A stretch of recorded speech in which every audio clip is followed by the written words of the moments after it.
ហ្នឹងហើយបងប្អូននៅប្រទេសជប៉ុនទាំងអស់គ្នាជំរាបសួរហើយឬបងប្អូននៅខ្មែរឬក៏នៅក្រៅប្រទេសទាំងអស់ជំរាបសួរទាំងអស់គ្នាហើយខ្ញុំមានចម្ងល់សួរបងប្អូនមួយអ្នកជប៉ុនគ្នាយើងបងប្អូនមានតែឆ្ងល់អត់ឆ្ងល់ដូចខ្ញុំមកជប៉ុនដូចរឿងយូរដែរតែនៅតែឆ្ងល់មិនពួកជប៉ុនពេលទៅសម្ភាសយើងគឺអត់យកយើងជក់បរិយអត់យកយើងចាក់សាក់អត់អីចឹងណាហើយពេលជនជាតិវាពេលមកដល់វិញគឺមួយថ្ងៃឃើញតែជក់ទាំងប្រុសទាំងស្រីខ្ញុំអត់យល់ហ្នឹងខ្ញុំអត់យល់វាបើថាគេជក់បរិយមានសាក់មានអីវាអត់យកខ្ញុំអត់យល់ហើយបើប្រទេសវាវិញបើមួយថ្ងៃទាំងប្រុសទាំងស្រីបងប្អូនហើយជក់អ្នកខ្លះ2កញ្ចប់3កញ្ចប់ក៏មានដែរក្នុងមួយថ្ងៃខ្ញុំធ្លាប់សួរជនជាតិជប៉ុនមួយថ្ងៃ2កញ្ចប់ហើយវាជក់មានជក់ប្រៃធម្មតាមានអីគេដូចជាវែកដូចអីហ្នឹងជក់ពួកជប៉ុនហើយខ្ញុំវាឆ្ងល់នៅតែឆ្ងល់វាអត់ចូលចិត្តអ្នកជក់ប្រៃក៏ប៉ុន្តែវាជក់ប្រៃទាំងអស់និយាយទៅទាំងប្រុសទាំងស្រីនៅនេះគឺស្រីក៏ជក់ប្រុសក៏ជក់ខ្ញុំធ្វើការរាល់ថ្ងៃហ្នឹងពលតែប្រៃវាតាចូលក្នុងឡានផ្លុកជក់ម្នាក់ទាំងអស់មកនិយាយទៅម្នាក់ជក់ទាំងអស់គ្នាអញ្ចឹងដាក់មកពលមុំវិលមុខស្អត់ស្រួលខ្លួនហើយតែដាក់ភ្លឹងគឺពលយកម្ដងព្រោះវាជក់បរិយហើយបរិយវាមានខ្លាំងតែភាគច្រើនអ្នកជក់ញៀនខ្លាំងគឺជក់ខ្លាំងផុតហ្មងវាមានដល់លេខប្រហែល11 12ហ្នឹងហើយមានតែប៉ុណ្ណឹងបងខ្ញុំនៅតែឆ្ងល់សួរទៅសម្ភាសយើងសួរយើង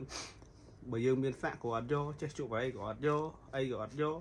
តែសម្រាប់ជនជាតិវាវិញវាជក់ទាំងអស់គ្នាខ្ញុំអត់យល់ត្រង់ហ្នឹងហើយបងប្អូនយល់ដូចខ្ញុំអត់បើថាយល់ដូចខ្ញុំជួយខមមិនខាងក្រោមមួយមកហើយមានរឿងច្រើនទៀតព្រោះចង់វិភាគនៅសុកវាមកសុកហ្នឹងតែ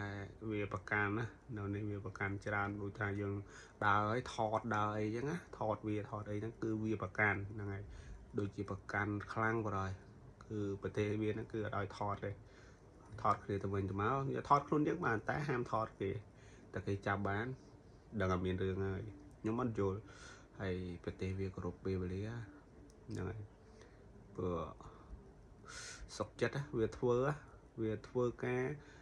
វារាល់ថ្ងៃធ្វើការម៉ោង8កន្លះតែវាចេញពីផ្ទះដូចជាខ្ញុំចេញពីផ្ទះរាល់ថ្ងៃទៅដល់ម៉ោង6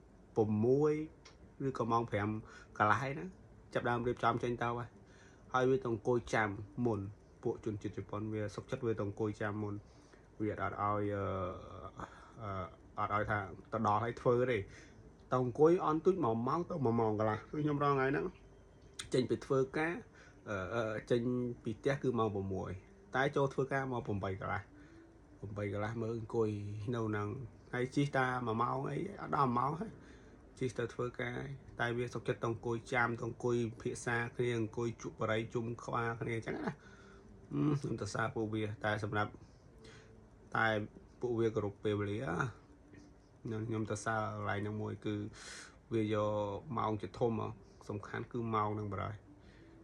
ពេលវេលាហ្នឹងបរិយតាវាកំណត់ម៉ោងប្រហែលបានហើយខុសតែមួយតិចក៏ដូចជាថាខ្វះ5នាទីឬក៏នេះមកដល់ជេរបរិយហើយបងប្អូនដូចខ្ញុំភាគច្រើនគឺរៀងយូរជាងគេបន្តិចពួកគេកំណត់ថាម៉ោង6ហេតែ40ជាងអីឬក៏ចុះទៅមុន10នាទីហើយនឹងអង្គុយចាំអញ្ចឹងណាអង្គុយចាំវាសុកចិត្តចាំវាជនជាតិជប៉ុនតែឲ្យវាចាំគឺដឹងតែជាហើយបងប្អូនណាដូចខ្ញុំខ្លះហ្នឹងហើយជីវិតអ្នកសំណងបងអើយ